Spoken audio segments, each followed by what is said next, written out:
Ang series ay nagsisimula sa ilalim ng madilim na ulap at isang kakaibang anyong pulang buwan. Ang isang babae ay tumalon patungo sa mataas na bato at sumigaw habang tumitingin sa buwan.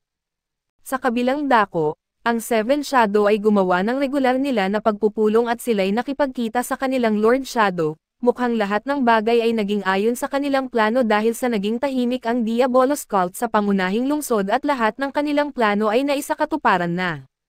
Subalit kailangan nilang pagdesisyonan ang isang hindi kanais-nais na mga pangyayari sa lungsod ng Lawless City. Sinabi nila sa kanilang Lord Shadow na may mga kahina-hinalang transaksyon sa syudad at maraming pera ang ipinadala sa lungsod na nagbigay sa kanila ng malaking pag-aalala, dahil sa kilala ang lungsod sa kanilang kakaibang pamumuhay.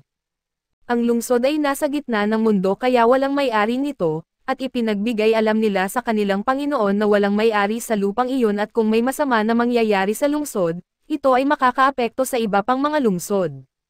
Kailangan nilang kumilos kahit sa kanilang panghihinayang, kailangan nilang iwan muna ang kanilang mga plano at asikasuhin ito at sa una, sinabi ng Lord Shadow na nakikita na niya ang kanilang tinutukoy at ang kapahamakan ay paparating.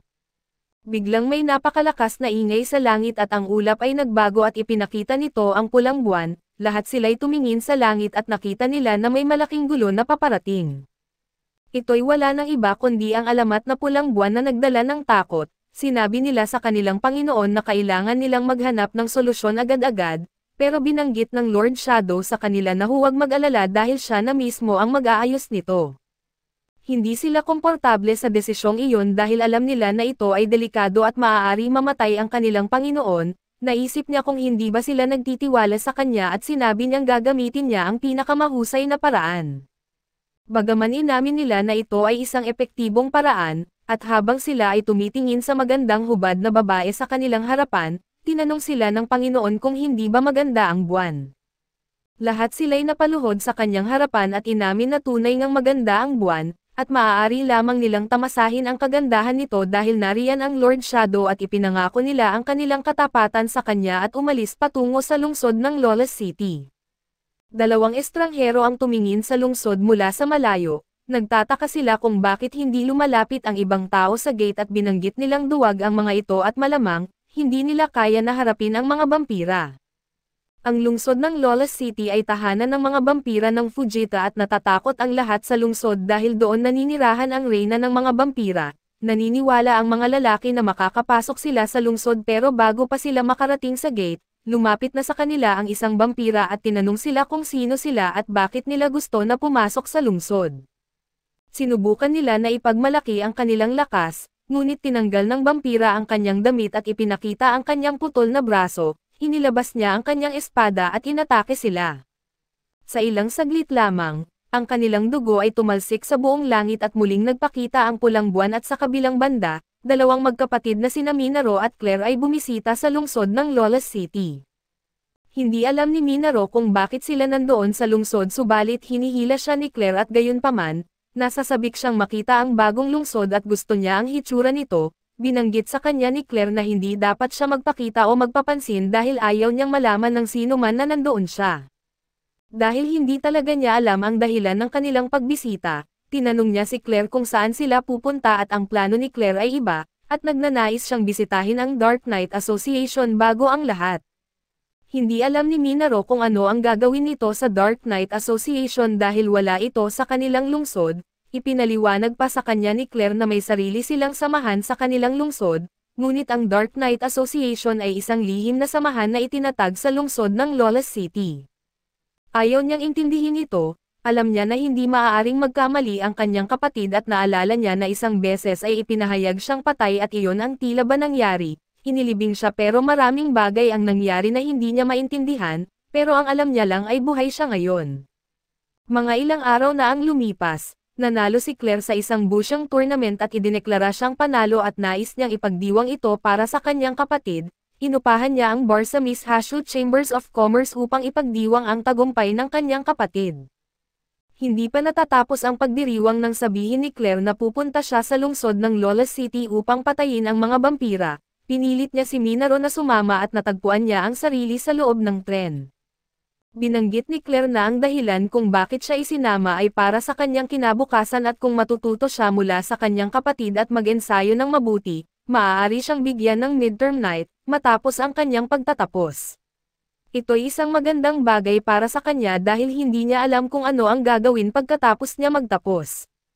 Mukhang nabasa ni Claire ang kanyang isipan nang tanungin siya tungkol sa kanyang mga pangarap sa hinaharap, sinubukan niyang itanggi na wala siyang mga plano, binanggit niyang nais niyang itago ito bilang sikreto pero pinilit siya ni Claire na wala talaga siyang mga pangarap. Dumaan sila sa isang pet shop at sinubukan na bulahin ng tindero si Claire upang bumili mula sa kanya, tinawag siyang magandang dalaga at inalok sa kanya lahat ng kanyang alagang mga tao, ngunit tumanggi si Claire. Hila-hila niya si Minaro at pinakiusapan siya ni Minaro na huwag siyang hawakan, binanggit ni Claire na mawawala siya kung iiwanan niya siya, at tama nga, nawala si Minaro nang umalis siya sandali para huminga. Napadpad siya sa gilid ng kalsada at nagtataka kung paano siya makakabalik ng biglang, isa sa mga bandit ang kumuha ng kanyang wallet at ginamit ni Minaro ang kanyang mahika upang kunin muli ang kanyang wallet, at ninakaw din niya ang iba pang bagay na kinuha ng lalaki mula sa iba. Patuloy siyang kumukuha ng mga ninakaw ng lalaki at naglalakad na may mga wallet, at biglang nakita niya ang ilang lalaki na binubugbog ang isang vampira na alalay at kilala niya ang mga vampira na alalay bilang malalakas, at nagtataka siya kung bakit sila minaltrato ng ganon. Sa lungsod ng Lawless City, pinatay ng mga lalaki ang vampira at iyon ang kanilang inakala, ngunit bumangon ang vampira at naging mabangis at inatake niya silang lahat, at ang tsismis na narinig ni Minaro tungkol sa mga vampira ay ang kanilang kakayahang manghawa sa sino mang kanilang magiging biktima. Mukhang iyon nga ang nangyayari dahil ang bawat isa na kinagat ng vampira ay nagiging vampira rin at muling pumula ang buwan, nagtataka siya kung ano ang dapat gawin nang biglang may babae na lumapit at pinatay ang mga vampira. Ipinakilala niya ang sarili bilang si Mary, isang sinaunang mangangaso ng vampira at inirerekomenda sa kanya na tumakas agad dahil isang sakuna na ang nagsisimula, agad itong lumipad patungo sa pulang buwan at naisip niya kung gaano kasaya ang lungsod at kung gaano niya ito magugustuhan. Samantalang si Claire ang kapatid ni Sid, ay pumunta sa kwarto ng hotel upang hanapin siya at dahil hindi niya ito natagpuan, nagalit siya dahil sinabi niya kay Sid na maging mabait at manatili sa loob ng kanyang kwarto. Sa parehong oras, may isang lalaki na biglang tumakbo mula sa kalapit na kwarto, hinahabol siya ng isang ghoul na kanyang naging kasamahan at hindi ito nag-transform sa isang hayop na walang isip. Dahil hinahabol ng ghoul ang lalaki at gustong kainin ang lato-lato nito, agad na pinatay ito ni Claire sa pamamagitan ng sipa sa mukha bago pamasaktan ng ghoul ang lalaki. Bagaman naligtas ni Claire ang lalaki, natakot ito sa kanya at humingi ng paumanhin kay Claire dahil sa takot at di alam ng lalaki ang nangyayari, ngunit nagpasalamat pa rin siya sa babae sa pagligtas sa kanya. Gayunpaman, hindi pinansin ni Claire ang pasasalamat at tinanong ang lalaki kung nakita niya ang isang batang may itim na buhok at itim na mata, ipinapakita na ang kanyang focus ay ang paghahanap kay Sid. Siyempre, hindi alam ng lalaki kung ano ang pinagsasabi ni Claire at iniisip nito na baka siya ay baliw. Kinuha niya ang pinakamalapit na bagay na maaari niyang gamitin upang protektahan ang sarili, kaso ang nakuha niya ay ang patay na katawan ng ghoul. Ngunit nang umalis si Claire sa lugar na iyon, napansin at nagulat ang lalaki dahil sa hawak niya ng mahigpit ang patay na ghoul sa buong panahon at sa ibang bahagi ng lungsod, nakita natin ang dalawang estudyante mula sa Sid Academy na nasa Red Light District at naghahanap ng gulo at syempre, mga babae. Isa sa kanila ay iniisip na ito ang kanilang pagkakataon na magkaroon ng kasama sa gabi, ngunit sa tingin ko, magiging tulad sila ng mga manok dahil may mangyayari na magpapakilos sa kanila na parang mga manok. Kahit alam ng dalawang ito na maaari silang masipa sa akademya, hindi sila umuurong dahil ito ay isang pagkakataon na hindi nila palampasin, ngunit natapos ang kanilang excitement nang masipa sila ng isang grupo ng ghouls na mula sa likod. Napagtanto nila na malapit na silang mamatay kaya nag-transform sila sa pagiging mga manok na tulad ng aking sinabi, at tumakbo ng mabilis at sumisigaw parang mga manok. Sa kanilang pagsisigaw, gumising ang isang babae na nagngangalang Marie mula sa kanyang pagtulog at nagsimulang magtanong kung ano ang nangyayari, binanggit niya na pinipilit siyang gawin ang mga bagay na hindi niya gusto kasama ang ibang lalaki. Tumingin siya sa labas ng bintana at iniisip kung ano pa ang mas masama ang maaaring mangyari sa kanyang buhay. Nakita niya na ang mga kalsada ay parang eksena mula sa pelikulang The Walking Dead. Habang tumataas ang takot niya, pumasok ang isang ghoul sa kanyang kwarto at nagsimulang umatake sa kanya subalit sa sitwasyong ito ng buhay o kamatayan, ang tunay na utak sa likod ng lahat ng nangyayari ay ang Eminence of the Shadow mismo na si Sid, at doon ay biglang lumipad si Sid papunta roon at niligtas si Marie mula sa ghoul. Ipinabatid niya kay Marie ang rason ng pagiging sanhi ng pagiging ghouls ng mga tao at ito'y dahil sa Crescent Moon, kaya sinabihan niya ito na tumakas ng malayo at matapos ipaalam kay Marie ang tungkol dito, muling naglaho si Sid sa mga anino. Sa sandaling iyon, pumasok ang kaibigan ni Marie sa kwarto at nalaman mula sa kanya na siya ay niligtas ng mismong lalaki, kaya naguluhan siya kung bakit siya niligtas nito dahil sa kilala ito bilang isang masamang mastermind. Gayunpaman, hindi naniniwala si Marie na masama si Sid at upang ipakita ang kanyang suporta sa kanya, nagdesisyon siyang tumakas mula rito at putulin ang kanyang kontrata kahit may posibilidad na magkaroon ito ng panganib sa kanyang buhay. Pagdating sa usapang pagtakas niya mula sa sakuna, sa palagay ng isang babae na may pangalang Yuki na walang sino man ang makakatakas mula sa kalagayang ito, dumating ang kanyang dalawang kasamahan at ikinwento sa kanya ang sitwasyon na ang mga vampira ay nagiging mga ghouls. Kaya doon si Yuki ay bumangon at nagdesisyon na wakasan ang lahat at samantalang si Claire ay tila natagpuan si Sid na nagkalasog-lasog, at nang makita niya itong may gayong nakakaawang kamatayan, siya ay nagsimulang magluksa para sa kanya at sinabihan ang kanyang yumaong kaluluwa na hindi siya dapat umalis sa kanyang kwarto sa hotel. Dumating si Iris at sinabihan si Claire na ang patay na lalaki na hawak niya ay hindi talaga ang kanyang patay na kapatid kundi isang random na tao. Nang marinig iyon, masusing tiningnan ni Claire ang patay na katawan at napagtanto rin niya na hindi nga iyon si Sid.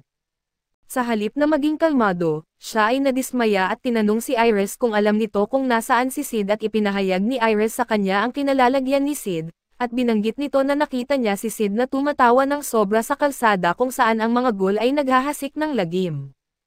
Siyempre, hindi naniwala si Claire dahil sa tingin niya, si Sid ay isang maarte at duwag na kapatid na walang tapang na magstay sa ganitong sitwasyon ng ghoul apocalypse. Subalit, napagpasyahan niyang pakinggan si Iris at nalaman niya na si Sid ay dinala ng mga tagasunod ng Blood Queen patungo sa Crimson Tower, at ito ang kastilyo ng Reyna.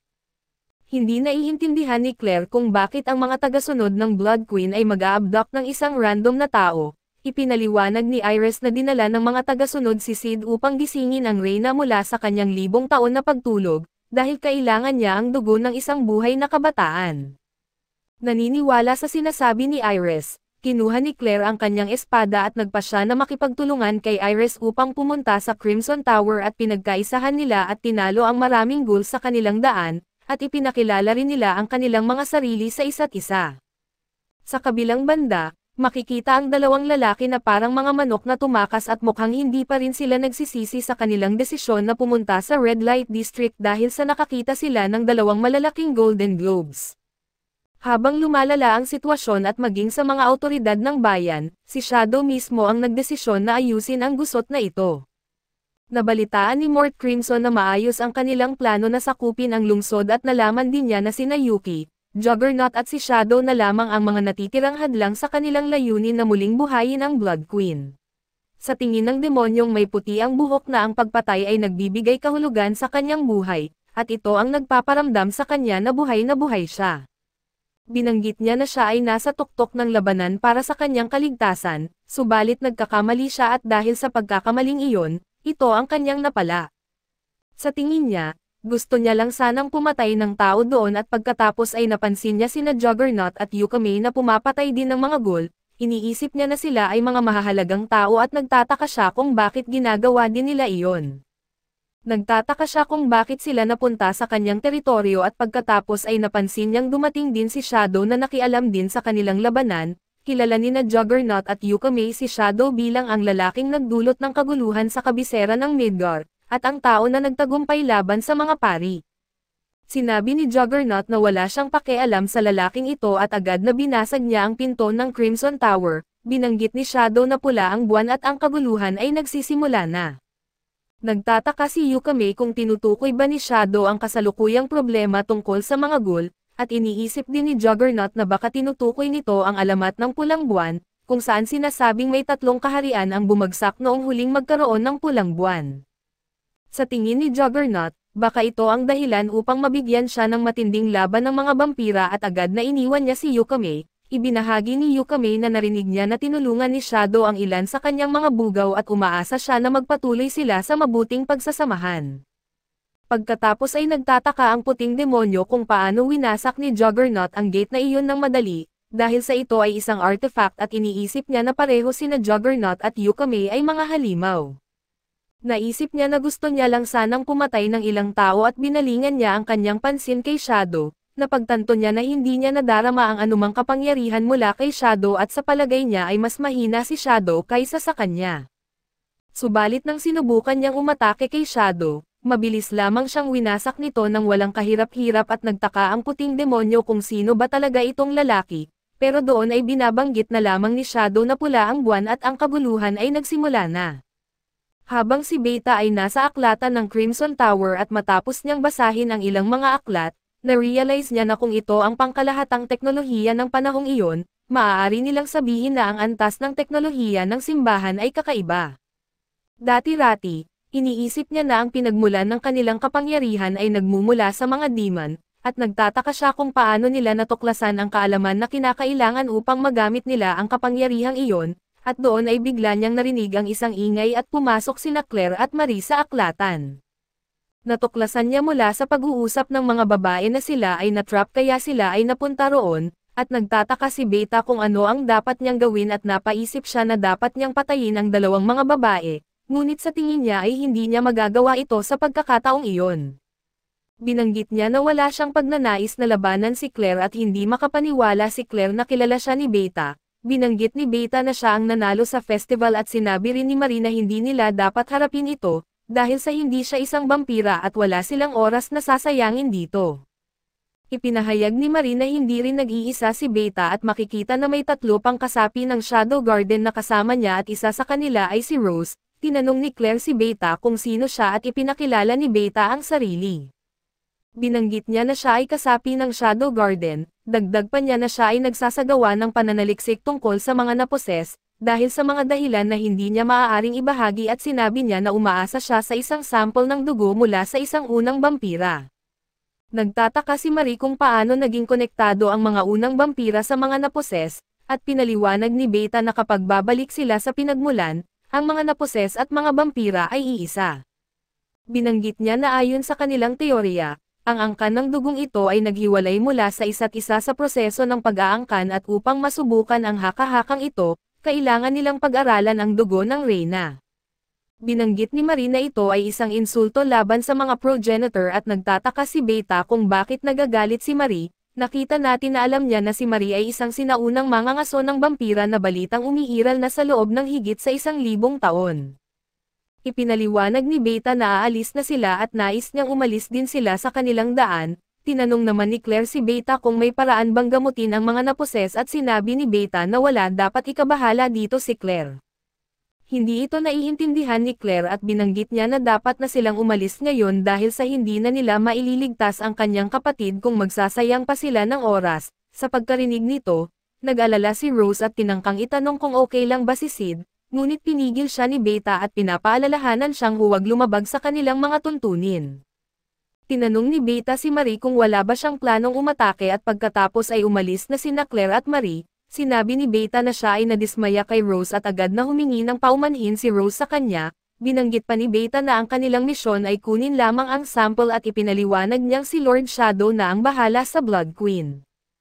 Ang eksena ay lumipat kina Marie at Claire na tinapos ang isang vampira sa pamamagitan ng pagtusok sa puso nito, at nagulat si Claire na ang isang vampira na walang kamatayan ay maaari ring mamatay sa pamamagitan ng pagpinsala sa puso. Binanggit ni Marie na hindi rin sila ligtas sa sikat ng araw at dapat silang magmadali at habang sila ay nagpapatuloy, nagtataka si Claire kung may itinatago ba si Marie sa kanya at ano ang haven na binanggit ni Beta sa aklatan. Binanggit ni Marie na tila may itinatago rin si Claire at sinabi niyang alam ng lahat na ang mga naposes ay hindi na maaaring maging tao ulit at nagtataka siya kung bakit magtatanong pa si Claire ng ganitong bagay. Ibinahagi niya na bawat isa ay may mga sekreto at hindi niya pipiliting alamin ang kay Claire kung gagawin din ito ni Claire sa kanya. Bigla nilang naramdaman ang ilang pagyanig at nakita nila si Juggernaut na pumapatay ng mga vampira. Nakikita niya na mahina rin sila at tinanong niya ang iba pang mga vampira kung saan niya makikita ang Blood Queen, at pagkatapos ay pinatay niya rin ang mga ito at napansin ito ni Marie at Claire. Nakilala nila si Juggernaut at ipinaliwanag ni Marie na ang mga vampira na kinakalaban ni Juggernaut ay ilan lang sa pinakamalalakas na vampira sa toreng ito. Sinabi niya na ang kanilang kapangyarihan ay kasama sa top 5 na malalakas sa loob ng tore at kailangan nilang iwasan ang pakikipaglaban kay Juggernaut, kaso lang napansin sila ni Juggernaut at sinuntok niya si Claire sa mukha. Sinuntok din niya si Marie at inaasahan niya na mas matibay sila kaysa sa ibang mga lalaki. Agad na sinaksak ni Claire si Juggernaut sa binti at na-realize ni Juggernaut na malakas talaga siya. Binanggit ni Claire na siya ang pangalawang tao na sumuntok sa kanyang mukha at napansin niya na malubha ang sugat ni Marie. Nakita ni Marie na matagal na mula noong huli siyang nasaktan ng ganito at hiningi niya kay Claire na pahintulutan siyang uminom ng kanyang dugo. Hinalikan niya si Claire at sinipsip ang kanyang dugo at agad na naghilom ang mga sugat ni Marie at inatake niya si Juggernaut. Naging matagumpay si Juggernaut na iwasan ang kanyang mga atake, at doon ay inatake niya sina Marie at Claire gamit ang isang malakas na pag-atake. Na-realize doon ni Marie na matagal na mula nang siya ay magkaroon ng ganitong dugo, at sinubukan ni Juggernaut na magbigay ng isang matinding suntok, ngunit dumating si Shadow at sinipa niya si Juggernaut palabas ng tore. Binanggit ni Shadow na nagsimula na ang kaguluhan at konti na lamang ang oras na natitira at agad na umalis. Nagtataka si Claire kung dumating ba si Shadow upang tulungan sila at natandaan ni Marie na ito ay ang kriminal na minarkahan ng simbahan bilang kaaway. Pagkatapos ay humingi ng paumanhin si Marie kay Claire dahil kinuha niya ang kanyang dugo at nahihiya si Claire subalit binanggit niya na okay lang iyon, at doon ay nagtataka si Claire kung vampira ba si Marie at inamin ni Marie na oo, at binanggit niya na ipapaliwanag niya ang lahat kay Claire. Ipinaliwanag niya na mahigit 1,000 taon na ang nakakaraan. Ito ay ang Golden Age ng mga vampira at kanilang hinuhuli ang mga tao at kinakain sila na parang mga hayop, ngunit nagbago ang panahon at natutunan ng mga tao ang kahinaan ng mga vampira at ang mga hunters ay naging banta sa kanila. Sa panahong iyon ang Blood Queen na si Lady Elizabeth, ay nabubuhay sa mga tao bilang hari ng isang maliit na kaharian at nais niyang mabuhay ng mapayapa kasama ang mga tao. Kaya itinigil niya ang pag-inom ng dugo at sundan ang halimbawa niya at ginawa rin ito ng kanyang mga lingkod. Bilang resulta, unti-unti nilang nawala ang kanilang mga kapangyarihan at nakuha nila ang kakayahang maglakad sa liwanag ng araw. Ang kanilang uhaw sa dugo ay unti-unting nawala sa paglipas ng panahon at sila ay nakapamuhay sa isang magandang mundo na puno ng kasiyahan. Subalit hindi ito nangyari para sa Blood Queen at kahit gaano pa niya iniiwasan ang dugo, hindi nawala ang kanyang pagkakauhaw rito at sinunog ng sikat ng araw ang kanyang balat ng nakakatakot. Gayunpaman, nais pa rin niyang itatag ang isang haven kung saan ang mga tao at mga vampira ay maaaring mabuhay ng magkasama sa kaligayahan, ngunit dumating ang gabi ng pulang buwan at ito'y nagaganap lamang bawat 1,000 taon. Ang gabi ay nagbigay ng malalakas na kapangyarihan sa mga vampira at dahil dito, naging labis ang kagustuhan ni Reyna Elizabeth para sa dugo. Binigyan siya ni Crimson ng patak ng dugo nito, at dito ay naging malupit si Reyna sa paghahanap ng dugo. Ang kaguluhan ay tumagal ng 3 araw at gabi, ang Haven ay binalutan ng maraming mga dugo at ang 3 kaharian ay nakaranas ng malupit na pinsala. Sinabi ni Marie na siya ay nabuhay sa pamamagitan ng pagsipsip sa dugo ng mga patay at hinabol niya ang Reyna, ngunit nang sila ay muling magkita, tapos na ang lahat. Sinabi sa kanya ng Reyna na hindi dapat maulit ang pagkakamali nilang ito, at hiningi nito na ikalat ang kanyang abo sa karagatan upang hindi na muling mabuhay ang kanyang laman. Pinatay niya ang sarili sa pamamagitan ng pagtusok sa kanyang puso. Binanggit ni Marie na kung siya ay isang ordinaryong vampira ay malamang agad siyang mawawala, ngunit hindi naging abo si Reyna at hindi niya magawang tuparin ang hiling nito. Agad pagkatapos noon, kinuha ni Crimson at ng kanyang mga tagasunod si Reyna mula sa kanya, at sila ay nagpasya na iwan siyang nabubuhay bilang paggalang sa kanyang serbisyo kay Reyna. Umaasa si Crimson na sasali siya sa kanya sa gabi ng susunod na pulang buwan, at binanggit niya na sinusubukan nitong gamitin ang Reyna para sa kanyang sariling mga ambisyon. Sinasabi ni Marie na hindi siya maaaring umasa sa kapatawaran ng Reyna at binanggit naman ni Claire na wala siyang pagkakaiba kay Marie. Ipinaliwanag niya na maaari siyang maposes at dumating siya rito sa pag-asang matulungan ang kanyang kapatid bago siya maging halimaw, ngunit dahil sa kanya, nasa panganib ito ngayon. Nagtataka si Claire kung sigurado ba si Marie na hindi niya kaya na itayo muli ang kanyang haven, at binanggit ni Marie na ayaw niyang maulit ang parehong pagkakamali, iniisip din niya na nais ni Reyna Elizabeth na mamatay. Dagdag pa ni Claire na hindi ito malalaman ni Marie maliban na lang kung makakausap niya ang Reyna, at binanggit niya na ang kanilang sinubukan na itayo ay hindi isang pagkakamali at ibinahagi na niya nung una pa, dapat nilang harapin si Crimson at kunin muli ang kanilang Reyna. Nagpapasalamat si Marie kay Claire dito at ipinangako niyang ililigtas din niya si Sid at sinabi ni Claire na siya na ang bahala doon, at ang eksena ay lumipat kay Shadow sa treasury ng Torre. Napansin niya na maraming magagandang gamit ang mga vampira dito at pagkatapos tumingin-tingin, nagdesisyon siyang kumuha ng 1,000 barya. Napansin niya na ito ang pinakamadali na dalhin sa lahat ng nandoon. Naisip niya na madalas siyang dumarating ng huli kamakailan at kinakailangan niyang baguhin ang ilang bagay at sa pagkakataong ito, dapat siya na ang unang darating at hayaang manood ang mga pangunahing karakter ng isang nakakamanghang laban na magpapamangha sa kanila, na ang laban ay lampas sa kanilang kakayahan.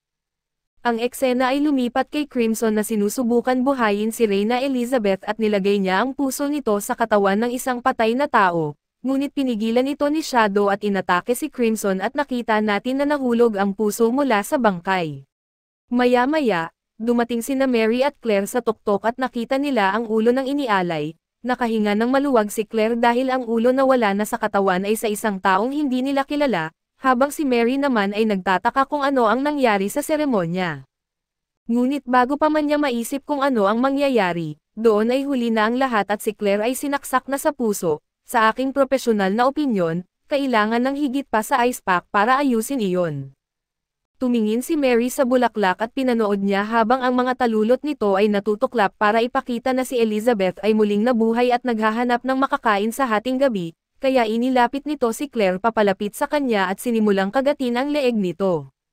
Pero dahil sa kapatid ni Claire si Sid, hindi basta-basta pababayaan ng Shadow Garden na siya'y mamatay sa ganitong sitwasyon, kaya lumabas sila ng buong puwersa at pinagsama-samang inatake si Elizabeth para iligtas si Claire at saka sinaksak sa ulo para tapusin ito. Sinuri nila ang vital signs ni Claire at sa himala ay humihinga pa rin siya, kahit panawalan siya ng puso at baga dahil sa tusok na natanggap nito at sinuri nila ang sitwasyon at napagtanto na hindi sila basta makakatakas, dahil nagpapagaling si Elizabeth mula sa mga sugat na natamo. Pero dahil hindi kumikilos si Shadow tungkol dito, marahil ay may mas mahalaga siyang dapat asikasuhin kaya kailangan nilang harapin ang hamon dito. Tatlo sa kanila ang mabilis na sumugod at umatake sa kanya, pero sila'y nahuli at na-stuck sa kanilang mga posisyon. Samantala, umatake si Beta at napinsala ang mga braso ni Elizabeth bago siya nagdulot ng pagsabog at pinanood ni Mary ang lahat ng ito at inamin niyang malakas ang Shadow Garden, pero wala silang tsansa laban kay Elizabeth sa isang simpleng dahilan, dahil sa hindi sila naglalaban sa umaga. Ibig sabihin lang nito, may dalawang bagay lang at ang una, medyo natutulog pa ang kalaban nila at ikalawa, malamang paggising niya ay siguradong masungit ito at sa lahat ng kapangyarihang kanyang pinapalabas, maingat na rin si Yuri sa kanyang mga kinikilos ngayon. Pero si Juggernaut na tulad pa rin ng dati, isang hambog at mabilis na tumakbo at tumalon pa sa pader para umatake kay Elizabeth dahil sa palagay niya'y masaya ito. Ngunit matapos tumama ang kanyang suntok, napagtanto niyang hindi na ito masaya at siya'y ibinalibag papunta ng bubong at bumagsak sa mga guho. Nagsimula nang umatake si Elizabeth at mukhang seryoso na ang labanan, sinubukan ng mga miyembro ng Shadow Garden na gamitin ang kanilang manipis na mga shield para protektahan si Claire mula sa bumubuhos na ulan ng mga tusok, ngunit hindi nila ito napigilan at sila'y naiwang sugatan at dumudugo. Si Juggernaut dito ang pinakamatinding nasaktan at sinuri ni Beta ang sitwasyon at napagtanto niyang nasa malaking kagipitan na sila, at sa isang atake lang ay halos napabagsak na silang lahat samantalang si Elizabeth ay mukhang sariwa parang bagong pitas na bulaklak, na walang bakas ng pagkapagod at higit pa rito, ginagamit niya ang kanilang dugo para lalo pang lumakas. Inutos ni Beta kay Rose na dalhin si Claire at umalis na sila roon dahil hindi sila handa para sa labanang ito. Ngunit habang naglalabas siya ng espada para bigyan si Rose ng oras na makatakas, siya ay sinapian dahil sa titig ni Elizabeth. Lahat ng miyembro ng Shadow Garden na minsang pinagaling ni Shadow, ay unti-unting bumabalik sa dati at walang ligtas dito kahit na si Claire, habang siya ay nagbabago sa isang masakit na paraan. Sa gitna ng kanyang paghihirap at sakit, bigla siyang nagising sa isang kama sa isang silid na malinaw na nagpapahiwatig na siya ay nananaginip at si Aurora, na nakaupo sa tabi niya na parang doktor, ay nagsabi kay Claire na nag-aalala siya sa pagkakasapi sa kanya pero matagal na siyang pinagaling ng lalaking iyon. Hindi pa rin naiintindihan ni Claire na si Sid ang tinutukoy ni Aurora, kaya't hiniling niyang ipaliwanag ito ni Aurora at nagpatuloy si Aurora na magpaliwanag sa isang mahabang pagbubunyag, ngunit ang diwa nito ay ang dugo ng sinapian at ng progenitor na mga vampira ay dalawang mukha ng iisang barya, at ang dalawang uri ng dugong iyon ay kasalukuyang nag-aangkop sa loob ng kanyang katawan subalit hindi niya ito makontrol. Buti na lang at narito ang Witch of Calamity na sumapi sa kanya upang tumulong, ngunit ginagawa niya ito dahil kaugnay ni Claire si Sid at dinala ni Aurora ang kontrol sa katawan ni Claire at ito'y ikinagulat ng lahat, at pinagaling pa ang nawawalang puso at butas sa dibdib. Tinanong ni Beta kung ano ang nangyari kay Claire, subalit tinitiyak ni Aurora na nabubuhay at maayos si Claire gamit ang katawan na hiniram lang niya sandali at ginamit niya ang mahika para gawin itong hawig sa kanyang orihinal na katawan, kabilang na ang kanyang orihinal na assets na nagpapaselos ng kaunti kay Beta.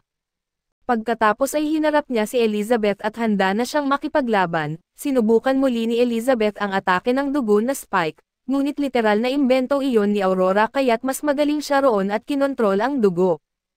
Pagkatapos ay binato niya pabalik ang dugo kay Elizabeth, na nagdulot ng serye ng mga pagsabog sa langit at sa wakas, para matapos na ito ay handa na siyang gumamit ng galaw ni Sid at maging nuclear, ngunit hindi kayang tanggapin ng katawan ni Claire ang hirap at ang kanyang kamay ay nasira. Talagang nais niya lang sana na subukan ito kahit isang beses, pero ayos lang din sa kanya ito at di naman talaga niya layunin na talunin si Elizabeth, ang gusto lang niya ay kumuha lang ng oras para makarating si Shadow sa pinangyarihan.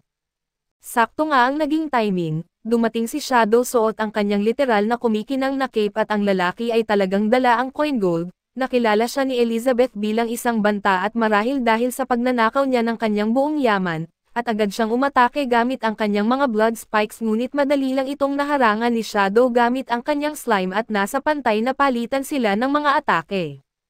Ang palitan na ito ay nag-iwan ng ganap na pagkamangha sa lahat ng naruroon dahil sa kapangyarihang ipinapakita niya, ngunit naguguluhan si Beta kung bakit pa ito sumasabay sa palitan ng atake laban kay Elizabeth kung madali lang niyang siya'y pwedeng talunin, dahil nasa loob siya ng kanyang saklaw. Kaso napansin niya na sabay din pala na pinoprotektahan sila ni Shadow mula sa ulan ng dugo, napalundag ang puso niya sa paniniwalang pinoprotektahan sila ni Shadow dahil wala silang magawa laban dito, dala na rin sa kanilang dihadong posisyon. Ang kanyang sumunod na pahayag ay nagpatunay sa kanyang conclusion nang sabihin niyang hindi mahalaga ang bigat na kanyang dinadala, basta't wala lang ni isang mawala sa kanila at doon ay naantig siya sa malasakit ni Shadow sa kanila. Ngunit malamang ay marahil na pagtanto ninyo na hindi sila ang tinutukoy ni Shadow. Totoo na pinoprotektahan niya sila, kaso ang talagang pinahalagahan niya ay ang gintong barya sa kanyang suot na unti-unting nagiging alikabok dahil sa mga atake na dumadapos sa kanya mula kay Elizabeth. Hinikayat siya ni Beta na manalo sa laban-laban sa Blood Queen, ngunit ang tanging naririnig lang niya ay ang pagkalansing ng kanyang pera habang nasira at nang mawasak ang isa sa mga barya sa harap niya. Sapat na iyon at siya'y biglang lumitaw sa ere at dumiretso sa harap sa mukha ni Elizabeth. Kapwa nila hinugot ang kanilang mga armas at nagsimulang maglaban, na gumawa ng mga kahangahangang linya ng mga ilaw na talagang kahanga-hanga, ngunit sinabi ni Shadow sa kanya na sapat na ang tagal ng labanan at sa wakas, sa isang estado ng katahimikan, hiningi ni Elizabeth ang pangalan ni Shadow.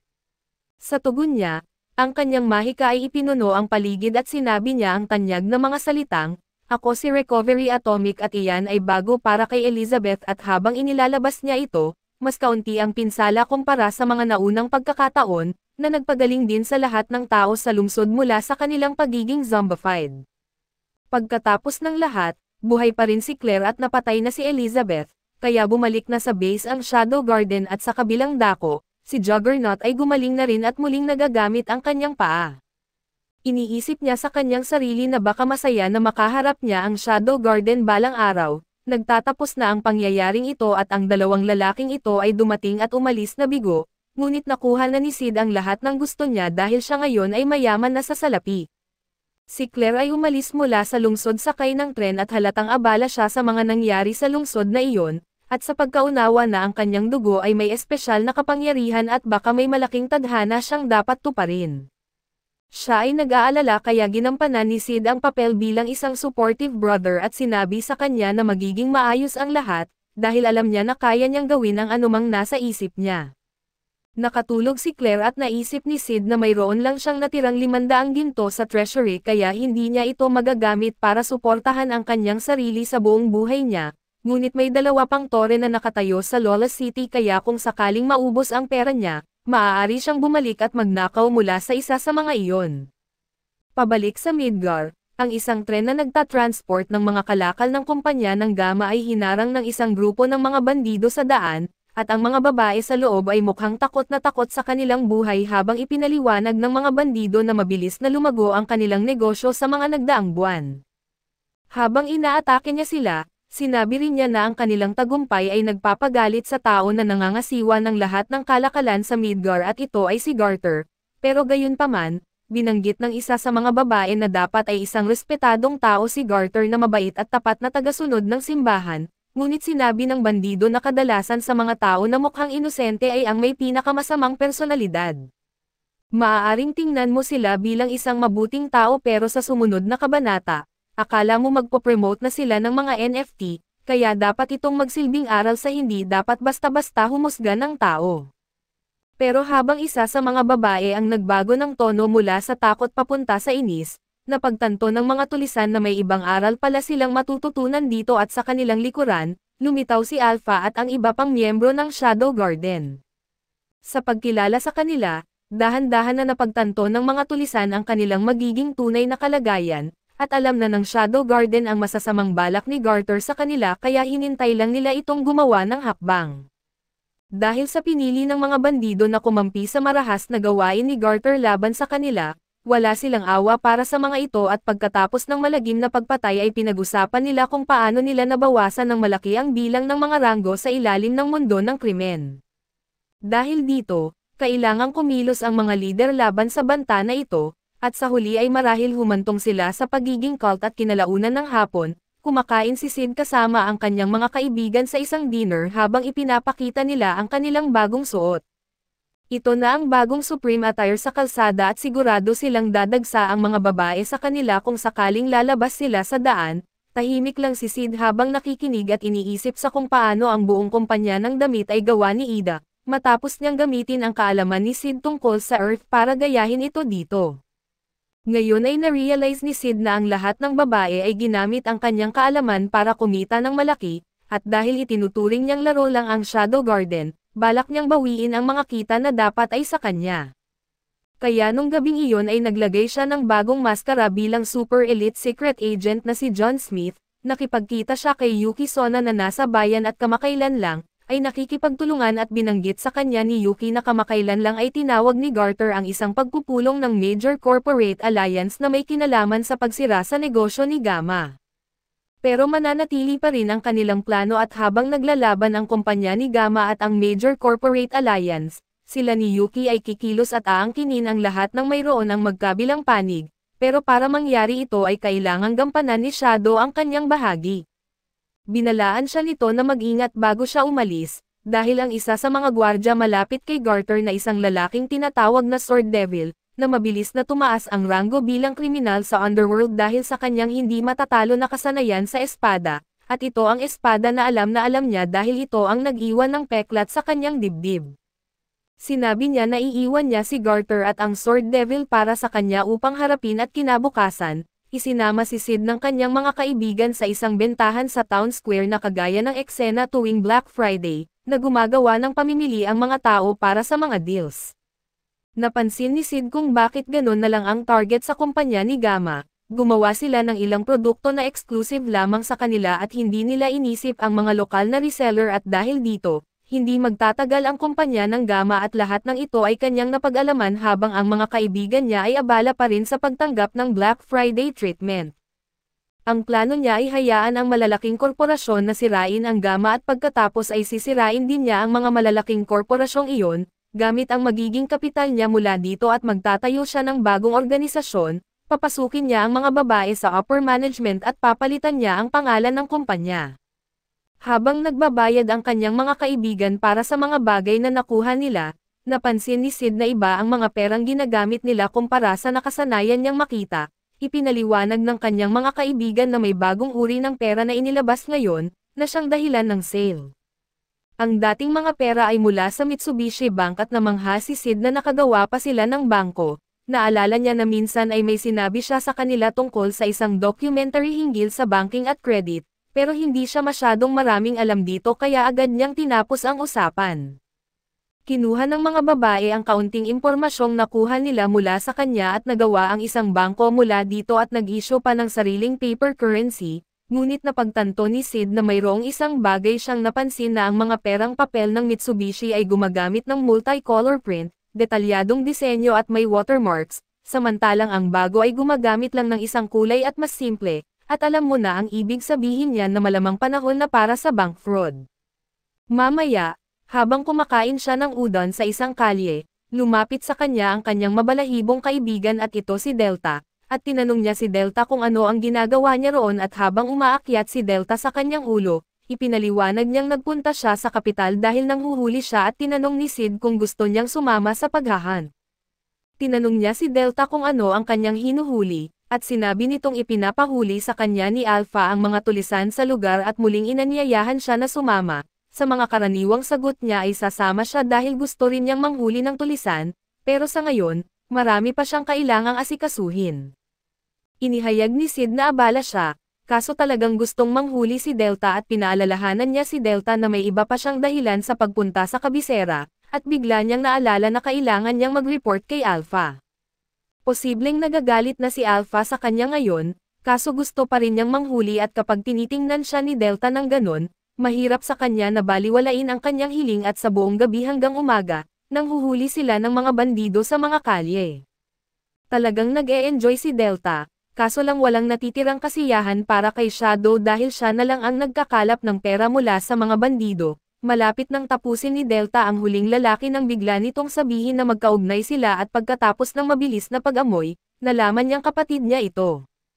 Pero hindi ito pinansin ni Delta at tinapos pa rin niya ang buhay ng kapatid. Tinanong siya ni Shadow kung ayos lang ba talaga sa kanya na patayin ang kanyang kapatid, ngunit sinabi ni Delta na si Sid lang ang kailangan niya, at sa katunayan ay dapat nga si Sid na pumunta sa kanyang tribo at harapin ang kanyang ama para siya ay maging puno ng tribo, at pagkatapos ay maaari na silang magsimula ng pamilya.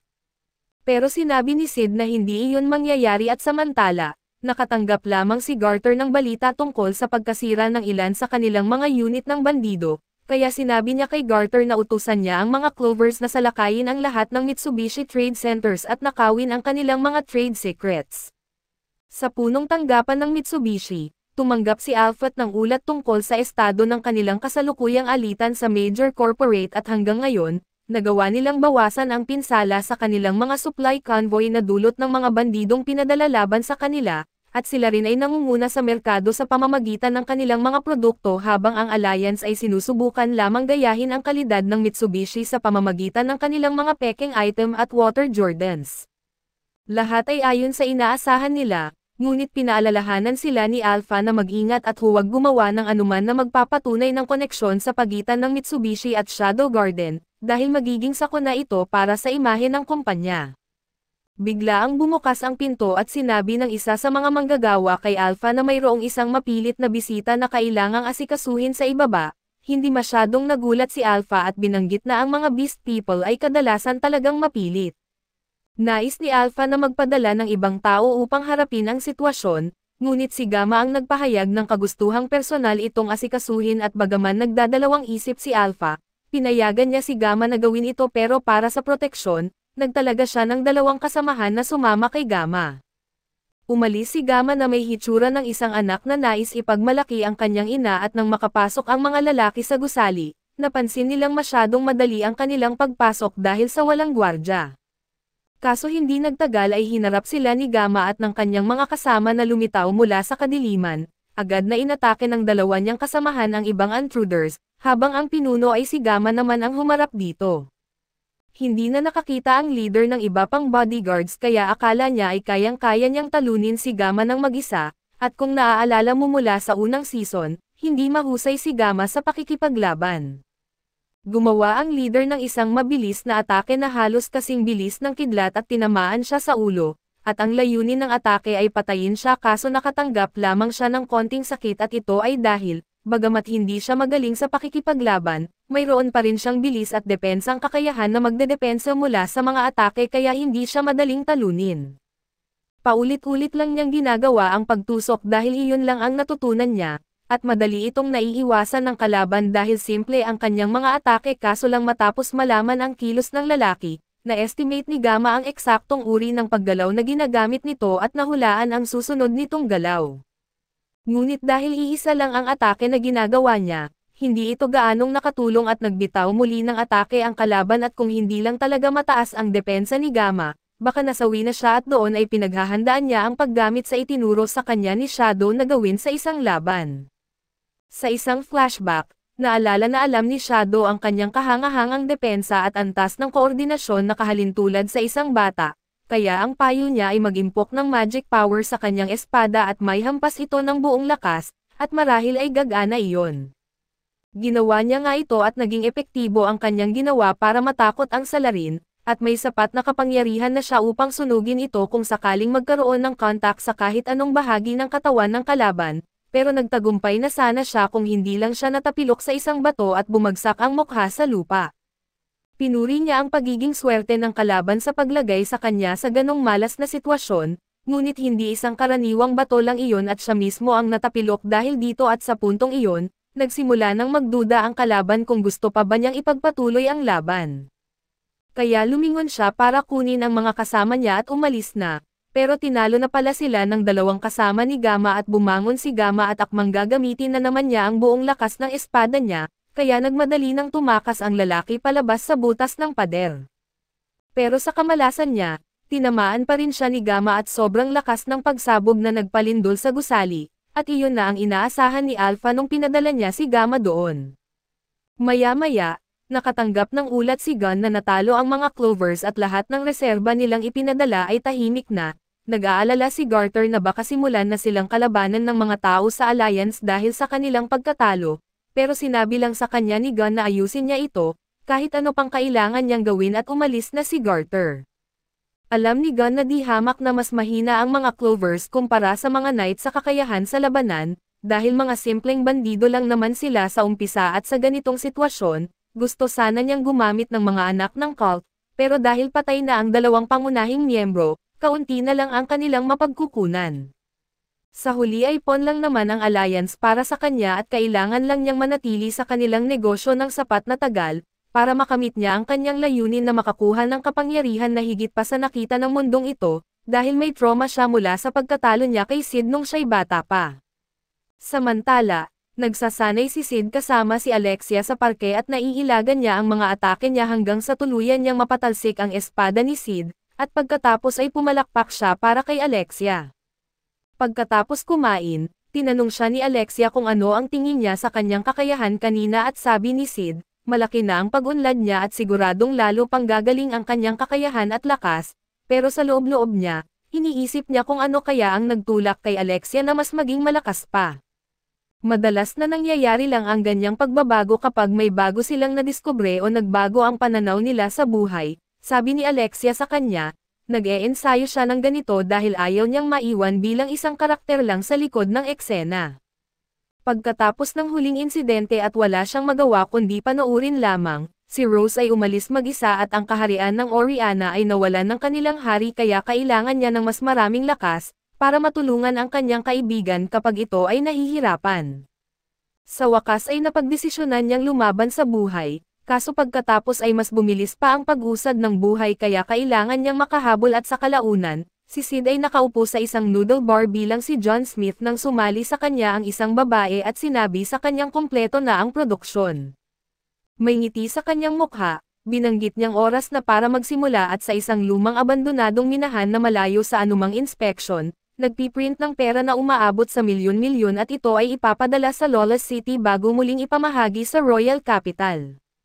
Nagkita sina John Smith at Yuki para pag-usapan ang susunod na bahagi ng kanilang plano at ipinakita niya sa kanya ang dalawang perang papel sa isang tray, isang orihinal at isa na kanyang ginawa, tinanong siya kung makikita ba niya ang peke.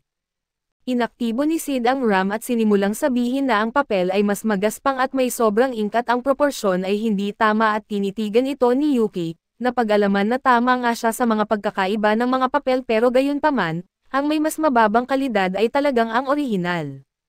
Tinanong siya ni Yuki kung kailangan ba nilang muling simulan ang proseso ng produksyon para tumugma sa mas mababang kalidad, ngunit hindi ito iniisip ni John na magiging problema para sa kanilang plano dahil walang makakapansin sa pagkakaiba.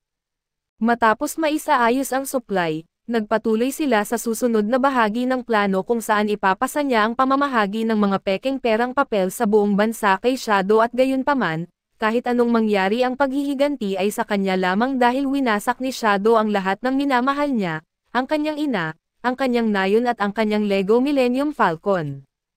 Kinalaunan, nalaman ng Shadow Garden ang tungkol sa mga pekeng perang papel na kumakalat sa syudad at ang mga taong gumagamit ng mga perang papel na ito ay walang malay na peke ang mga ito, at mukhang hindi rin alam ng alyansa.